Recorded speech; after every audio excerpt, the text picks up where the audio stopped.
Okay, here you go.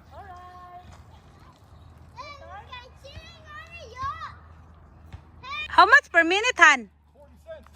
Oh, 40 cents. Not bad. See you tomorrow, Daddy. So how many? Okay, we're wandering in our neighborhood. Oh, it's really fun. Excuse me, one of my friends, she has that. It was fun, really good. I might have that one next summer. Oh, don't throw rock. Oh, you might hit someone. That was a pine cone. Oh, Daddy, go in our neighborhood. Let's go. It's okay. Let's go basketball. I got it. Or park. I want to see the garden for a minute. Bukat atong garden. Basketball. Aray. Hold on, I'll be back. I just want to check what plants is this. Is this berries? Raspberries or strawberries? It's in like raspberry. The leaves is similar the raspberry we have. Strawberry. Here This they are is big one. strawberries. Yeah, strawberries. Need to take care of. Oh my God, they have a lot of plants. Fruits even. Yeah, I need to take care. There's none. Yeah, not nobody. Oh, hala. Current. Hala. There's a lot. Let's go. It's a current. Black current. It's a black current. Oh my God, no ba? Black cotton? Wait, what? It's a black current. A lot. Can I tip? Look. Grabe ang dami. That's a lot. Don't smack and then we can put your bag. Wow. I think the other tree too. No one so oh, the other one too. Oh, I love to plant this. Not so sweet, sour, but it's so good. Very healthy though. It's gonna waste knock. Bird or gonna just lost. There's a lot. Look at here. No one knows. There one, Kevin. They never see it. Look, Kev. It's a black currant. Look. It's 1,000. Mom. We can make a pie Would for they this still one. be here when I go to school? No.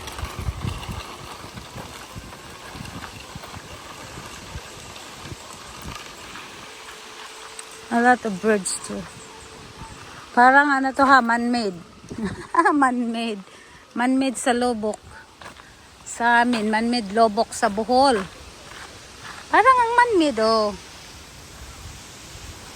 Grabe ang hangin. Han, we have...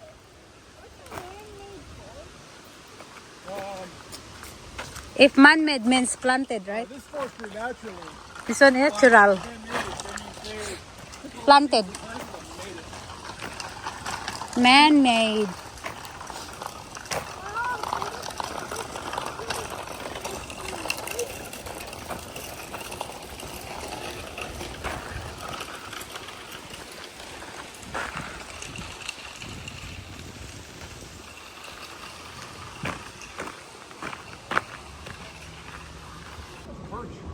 Ah.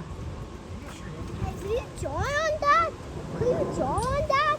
Drew. I always have my pencil and paper. Do you want that too? Scary there, oh. So scary there, Daddy.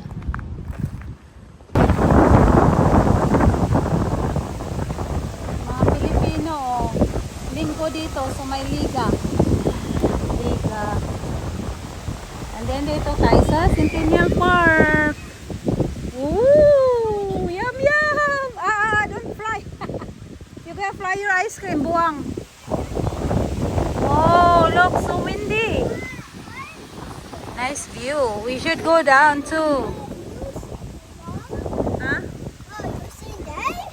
Hmm. What giant? Grandma and Grandpa is coming, I guess. Wow! Ice cream! Everyday ice cream! Daming mga pepino dito, mga bata. Buti ano lang namin dito. Pag normal walk, mga 10 minutes walk.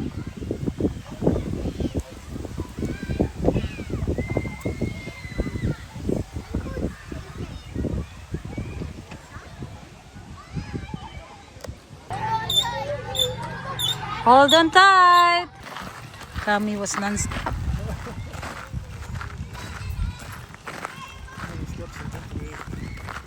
Checking the apps.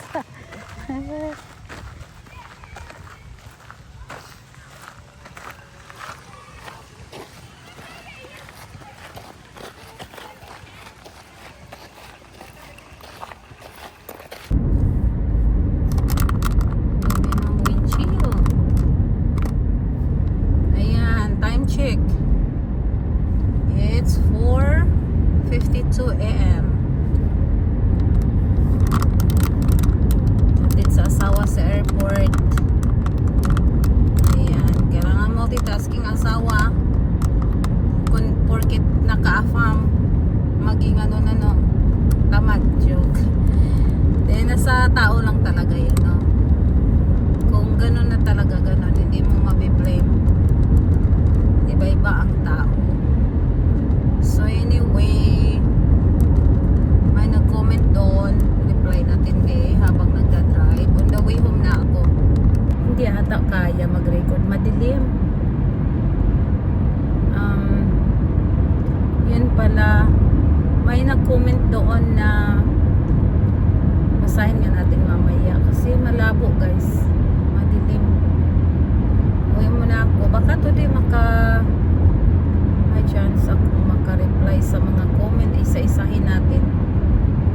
Pag kasi bakasyon ng asawa ko, wala akong time mag-edit guys or anything, panlibas oras kasi busy at saka ni-spend ko yung time sa pamilya ko. Sobrang bilis ko na or madilim na. Dito ako sa highway ng Atlantic. So kung on board naman yung asawa ko, sometimes meron akong spare time. Gusto ko yung hindi naman fully nag-i-edit. Kino-compile ko lang lahat sa CapCut and then download. Download or upload, I mean. So, para lilinis yung ko. Para malinis yung phone ko sana. Hopefully, parang halfway there. Malinis yung phone ko. Full memory na talaga. Lalo pag maraming anak, or dito kasi araw-araw gala. Yun ang kaligayan, lalo pag summer, pag mga baka nakawala. Exit na kalimutan ko ang number 7. Okay. Pwede naman doon ako sa main road lang, pero tahimik naman din. Mas mabilis dito. Matulog ako ulit. It's 100 per kilometer, right? Sa main, 60 lang. Main road. Mas mabilis dito. So, mabilis pa. Around 5.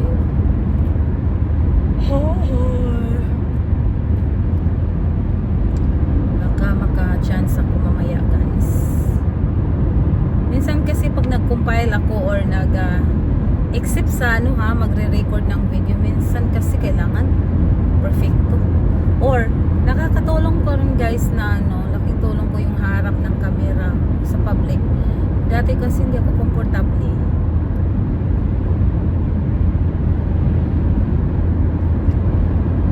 Walang confidence na harap sa camera, di ba? Ngayon lang, parang ginawa ko lang libangan at the same time makatulong. Ngayon kasi guys, summer, dami kong ginagawa kung makita niyo yung mga latest video ko. Sinishare ko lang, gusto ko lang makita yan. Yung moment na yan, pagpatanda na, di ba? Kasi doon din tayo darating. So makita ko yung moment.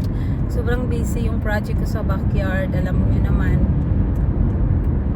hands-on tayo isa pa. Hindi naman pwedeng maliit na bagay magbabayad, di ba? Be practical. Hala, ito ba yun? Ito na nga. Ito ba yun? Ito na pala. Madilim, hindi ko mabasa yung sign. Shoot. Kinabahan ako nun. Gusto ko matulog ulit. Kailangan yun. Ayun pala din, tawag nito. Ang student dito kasi may reason nag-comment. Student pa, stricto na ngayon dito guys. Kailangan na lang bayaran mo ng tuition at least 1 year. Tapos hindi mo makukuha madadala yung spouse o partner mo or family. Kung hindi, masteral ang kukunin nyo, which is 4 years. So dito ang tawag sa atin vocational, yung short course college. May 1 year and 2 years dati.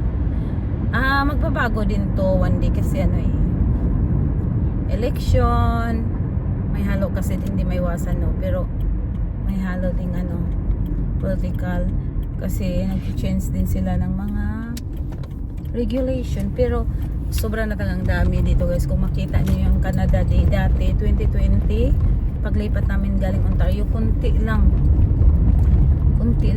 mga tao dito, or kunti lang talaga ang mga immigrants. Ngayon grabe nag-boom.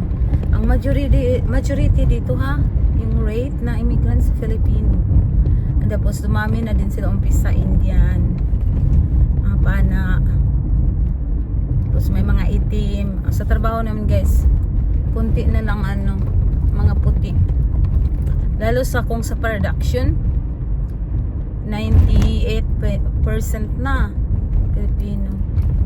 Tapos ngayon tumaas na din, dandahan sila mga itim, mga galing agency. Sa lab naman namin, pangalawa lang ako na Filipino.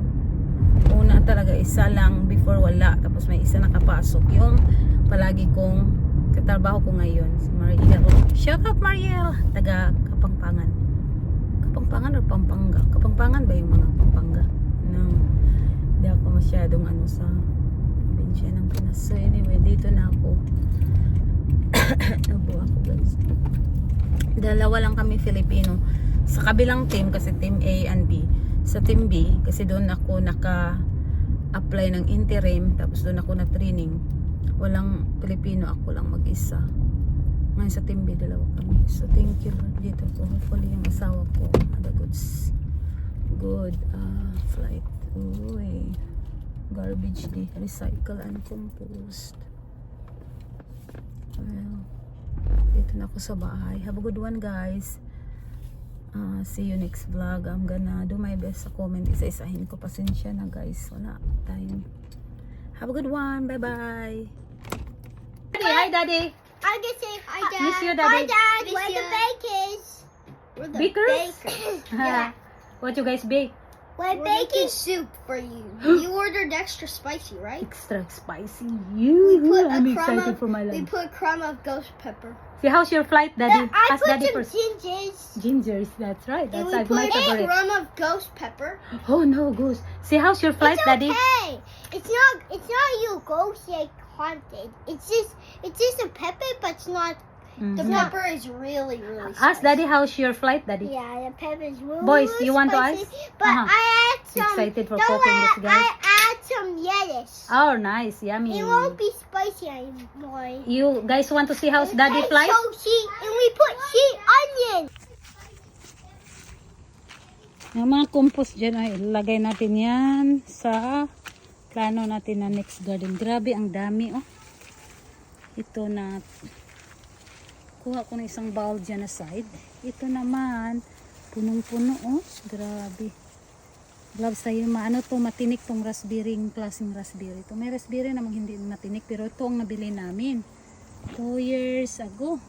3 years ago. Pala. Grabe, pero grabe mga bunga oh.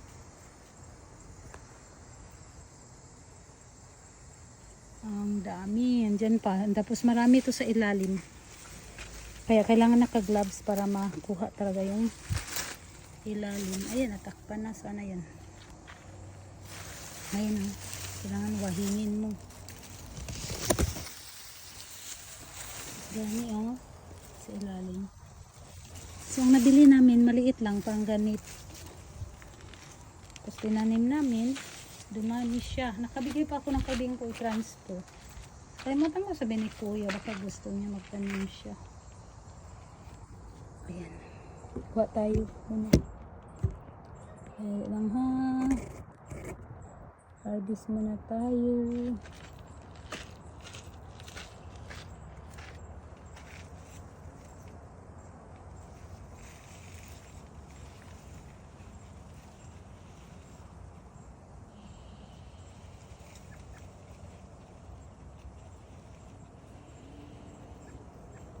Ay, nahulog. Sayang naman. Ay, nahulog na naman. Hi, Kams. Nagsawa ng mga bata. Nung kasagsagan pa, hindi sila makapag-antay. Hinarvest na yung hindi pa masyadong pula. Ngayon na, araw-araw na, nagsawa. So, ang ginawa ko pag sobra ng dami, ipi-freezer natin para sa fruit shake. Ay.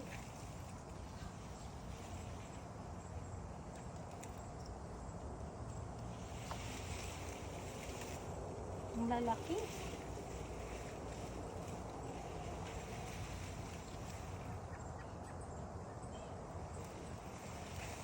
See?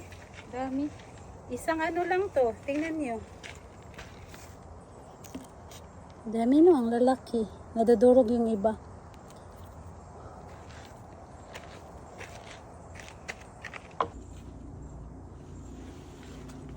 Tingnan nyo, oh. Puno na, oh. Diba? No, there was only branches, I think.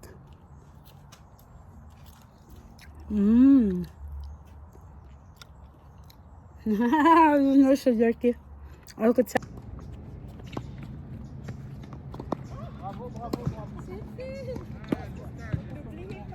Lagi siya masulod. Nakalihip naman eh.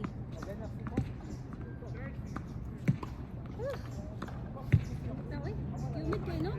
May jam shower. Bitaw ko kay init tayo. Singot tayo. Naghapat ko sa bitas. There you go. Oh, that's how big his mouth is. How about this, guys? It's like he's swimming in the water. Yeah, and then a human. Today is Thursday. Kaya konti lang ang tao. Public beach dito. Walang entrance. Dito na lang kami kasi wala na. Anytime makapunta dito, walang entrance. Wala lang washroom. So pag number 1, punta na lang sa dagat or doon sa bushes. Meron naman dito palang ano. Naliligo. Pag weekend ito, punong-puno na. Mga bato to dito, guys. Unan ko bato. Relax lang tayo dito. Sarap ng ano, cloudy kasi. Maaga kami dito, 3:30. Sarap ng ano, pakinggan yung tubig, yung wave. Ito ang kaligayahan ko naman, simpleng pamumuhay. So, doon pala yung mag-a-apply ng seaman dito, kailangan po may ano, Canadian passport holder. Pero, parang aprobahan na soon. Yun ang sabi, hindi pa naman na nag-hire sila ng mga immigrants basta lang may work permit kasi nakamura sila. Pero logi ang ano, iwan ko kung aprobahan kaya sa government. Logi yung ano, para kung buntis dito logi yung government, iwan kung aprobahan kaya kasi hindi magbabayad ng tax. Pag hindi magbabayad ng tax, so hindi maganda kasi walang yung lahat ng pira, ng kita, lalabas ng country. So, hindi maganda kasi hindi maging balance. This is the water. Come on, make the water for the baby. Tuwa nila, eh. Okay. This is the make the Dapat nagdala pala ako ng stand.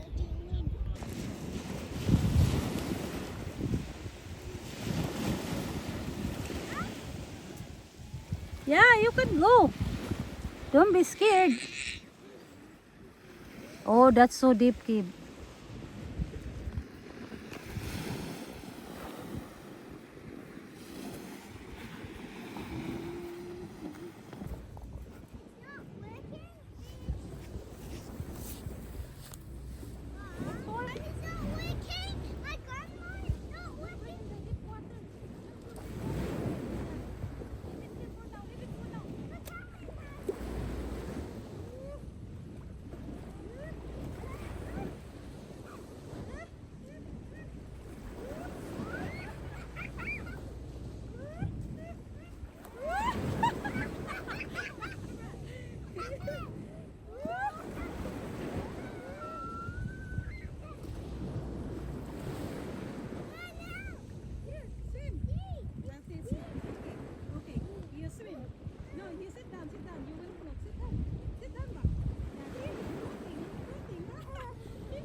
Paano?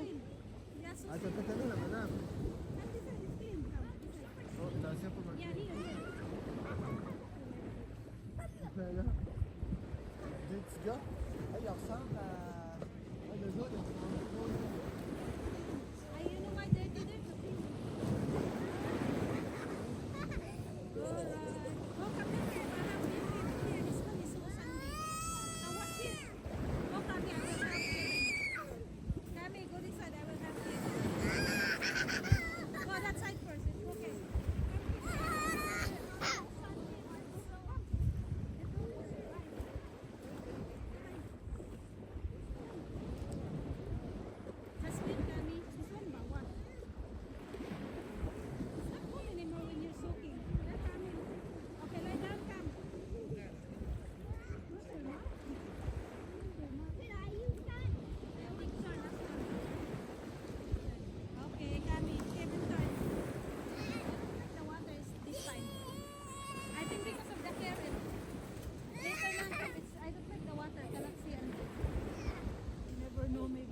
your toys, boys, you leave it here. The current will bring.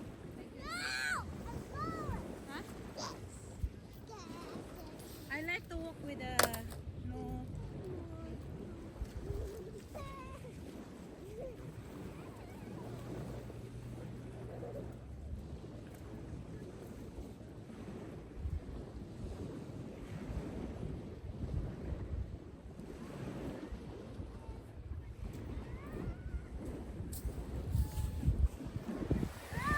Dati, hindi ko alam na exist pala yung ano dito, Atlantic, may dagat pala.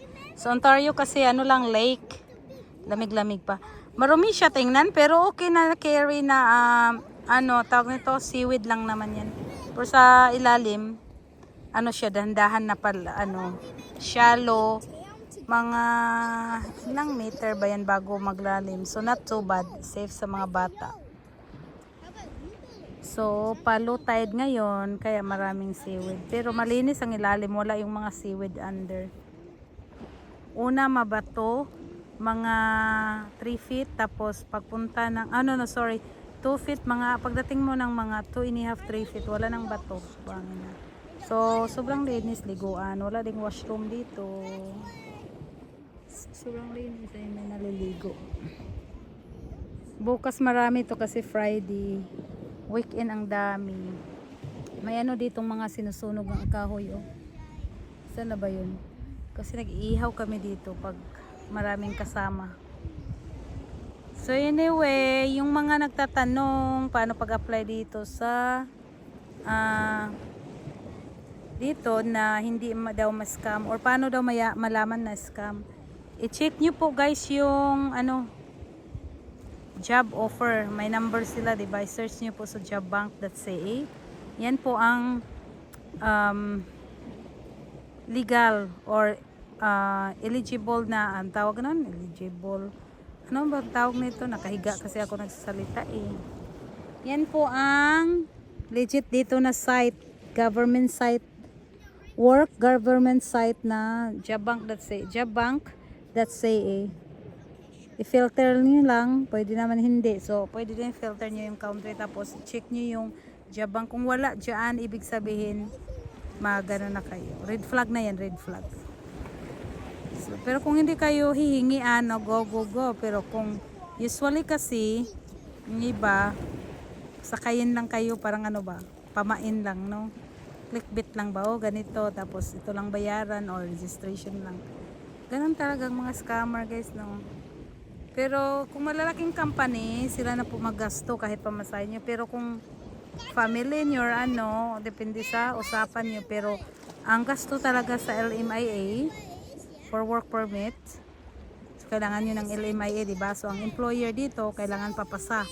So kung papasa sila, makakuha sila, makareceive sila sa government ng sa labor ng positive LMIA, which is NAMIA.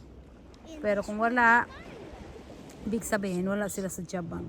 So number 1 requirements kasi pagkuha ng LMIA, bago makakuha ng LMIA, kailangan ng post sa proof na nag-post sa job bank. So may mga requirements dyan din bago makapasa at mag-registered. Kaya sobrang strict. Kumbaga regulated. Niregulate talaga para iwas sa mga scam. So dito lahat ay regulated. Pero meron pa rin nakalusot na mga scam kung ano talaga, diba? Na-scam nga kami sa movers. Alam mo naman, dito sa Canada, nagtiwala. Ganun pala, number 1 pala scammers yung mga movers. So, nag-google lang ako. Palipat kami dito sa galing Ontario, 2020, papunta dito. Pero nanalo naman din kami sa sa case. Pero hindi na sila tumuloy, hindi na rin ako tumuloy. Pero nabalik nila ang gamit namin. So, marami na ding nasira, basag. Maraming biktima. So anyway, napunta na tayo sa sa movers. So anyway, mag-ingat po. Basta kailangan na sa job bank. Huwag kayong maniwala kung nasa Indeed lang. Ang Indeed, regular job site lang yan. Job engine. Pero hindi sila regulated ng Government of Canada. So job bank talaga. So, yan lang po. Sana na sagot ko po yung katanungan nyo. And good luck everyone. Sunod naman, sasagutin natin yung mga ibang katanungan. I'll do my best na masagot ko po yung mga katanungan nyo sa comment section. Pasensya na, sobrang busy, duty, may mga malit na bata. I-enjoy ko muna ang moment kasi lumalaki sila. Ang bilis nilang lumaki. Have a good one guys. Bye.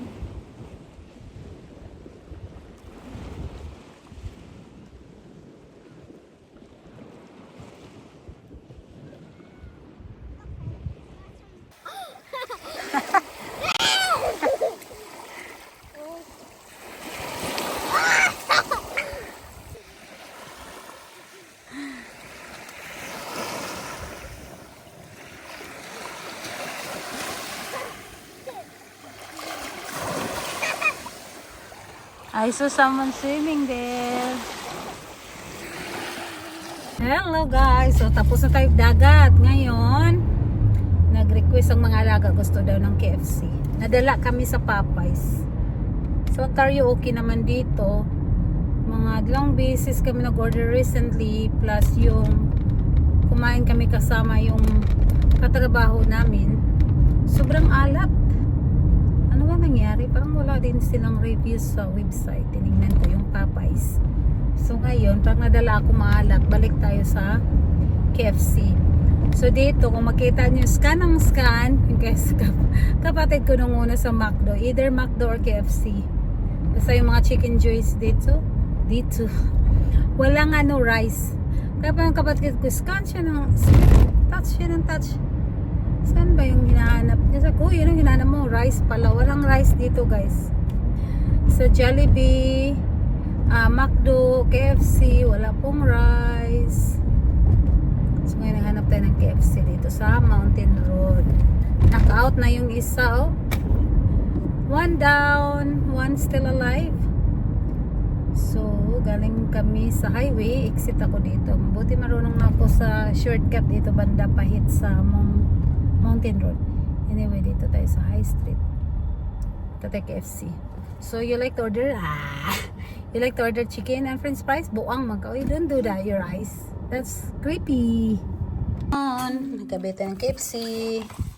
Tapos mga bata, popcorn chicken. French fries. So, diba walang rice? Di, init ako ng bahaw. Where's our bahaw? Rice? Knock. Binaon namin.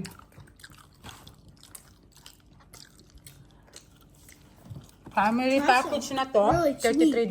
really good. It has Plus honey tax, in of it. course. Tapos may tatlong dipping sauce. Barbecue and mustard. Is mustard good, Kate? Give me try.